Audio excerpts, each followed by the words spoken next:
take the cover off. Of course, it had to have a cover on it. You don't fall in. They took the cover off, and they wiggled the wagon, the steam engine into place by hand, and then they put the coal in the basket inside of a piece of wood that went up and across and down, and then you hung basket in a pulley, and you pulled it up and dumped it in the bin in the back of the steam engine. Now when you were ready to go to a fire, and you started running low on steam at the fire, you could run and grab the more coal and start throwing it into the furnace while you were hooked up to the hydrant or a well. Key West had a lot of wells. You're 9 feet above sea level right now. So when they tell you, you got a 12-foot tide coming across because of the hurricane, we got 3 feet of ocean here. If it's true, that don't always happen, but that's why it's a scary thought when they tell you you got a Category 4 hurricane with an 18-foot storm surge. You have a lot of water inside of this building. They pull it by hand. Don't ask me why. I guess it was really rolled up higher than that, carrying hose. And it was pulled by people instead of horses. So I guess it's only so many horses. They had 30 horses in the fire department. They had 15 of them down the street here.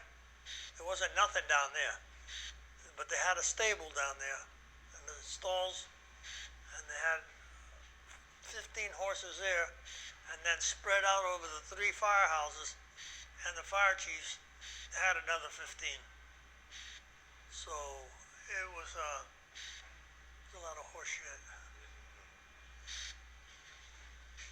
There's 70 years of coats here. This is just for the drivers. I bought this for the drivers myself. I took it out of petty cash and went out and bought stuff like this for them because wearing bunker gear is heavy, and when it gets wet, it gets heavier. So why would the driver, who's not going to be near the fire anyway, have to have a wet, heavy coat when he could just have a nice raincoat and stay relatively dry, This is the biggest piece of crap the city ever bought, barring none. It was so bad that I didn't switch mine out. I kept my old one, and my old one was already 10 years out of date. And I told him, that's all right. You can have that. It's like walking in plastic. I don't know. But then they came out with Nomex. And that's good stuff. It's harder to cut, harder to burn, and it's lightweight compared to some of that stuff. Has a pair of pants that goes with it, boots that go with it, helmet that go with it, and a 38-pound pack. And then they tell you, go in there and get somebody. By the time you finish, you probably got about 60 or 80, 70 pounds on top of you with the gear that you're wearing. So it's not as easy as people think it is walking around and stuff like that. You get tired. I'm tired and I ain't doing anything. But some of these are really nice. This one here, you could still use it to go to a fire, I think. It's in good shape.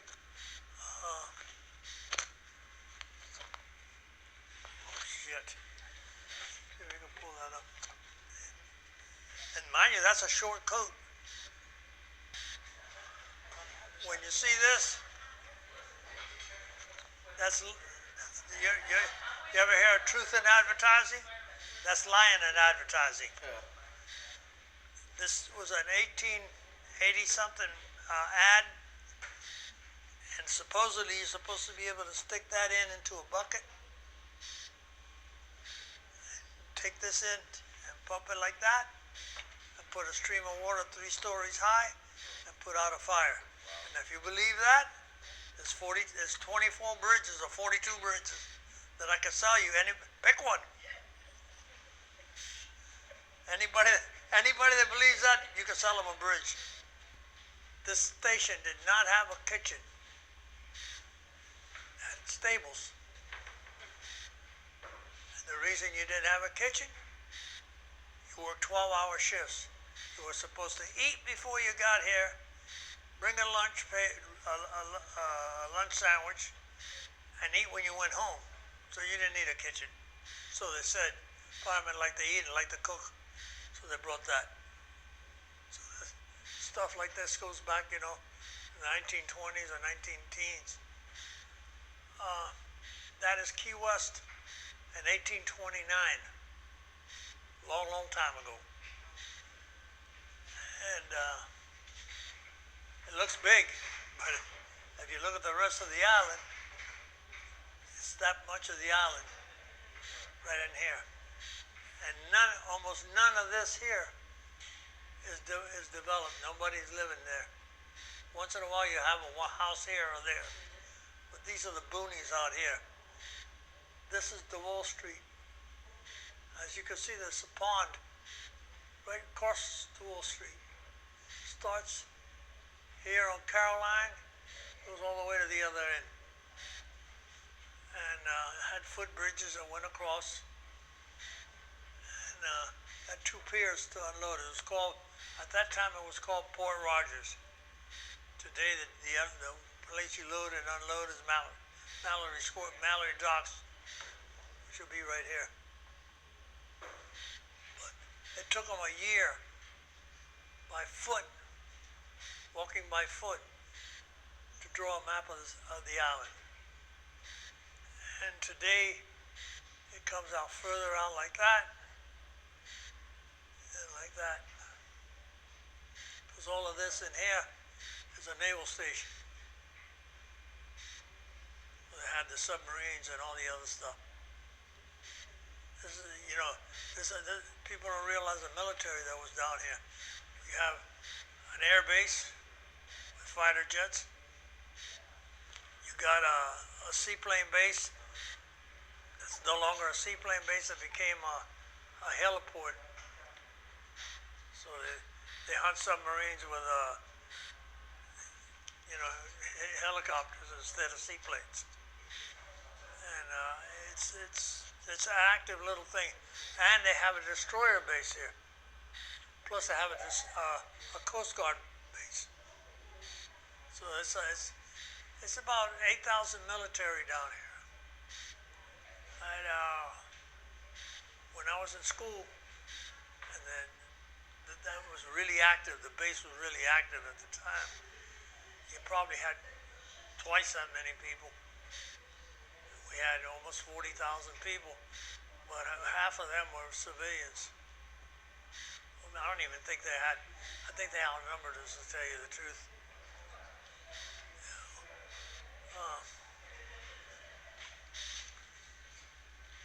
These are the jaws of life.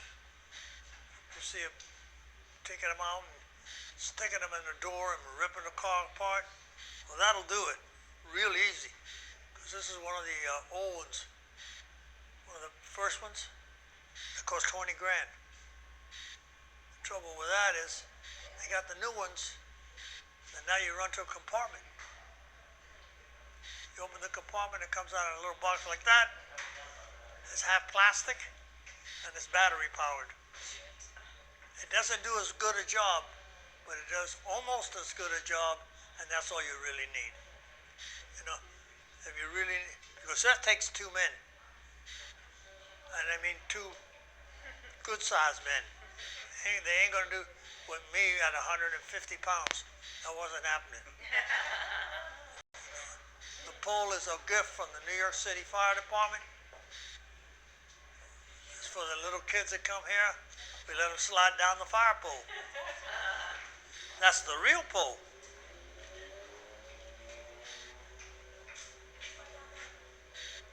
This is a 1929 American LaFrance. It's made in Elmira, New York. It's got wooden spoke wheels, carved wooden steering wheel. The steering wheel's on the right side instead of the left. It's got a 1,000 gallon per minute pump. So does the steam engine. The steam engine could actually, if they wanted to, they could make a steam engine that'll pump 5,000 gallons like nothing. Steam is so powerful it puts a ship across the ocean, man.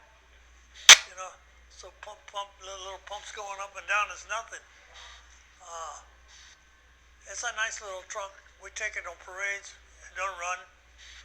We keep it not running anyway because kids like little Herschel and smaller, they come over here and they crawl all over this truck. And so even if they push the wrong button, nothing bad's going to happen. Well, the next thing you know, the alarm will be out there. So look out. But it had a battery, but they didn't trust the battery, so they kept the crank in the front. It was I tell you why this place was especially my shift. It was a pain in the ass. This firehouse was something special. It really was. He was a problem child, and I was, and so were the other guys. Those are Class A personalities. You going to fight a fire, you want guys with Class A personalities. You want guys that want to get to it, you know? And so I just had the craziest people in the world working with me. And I thought it was normal.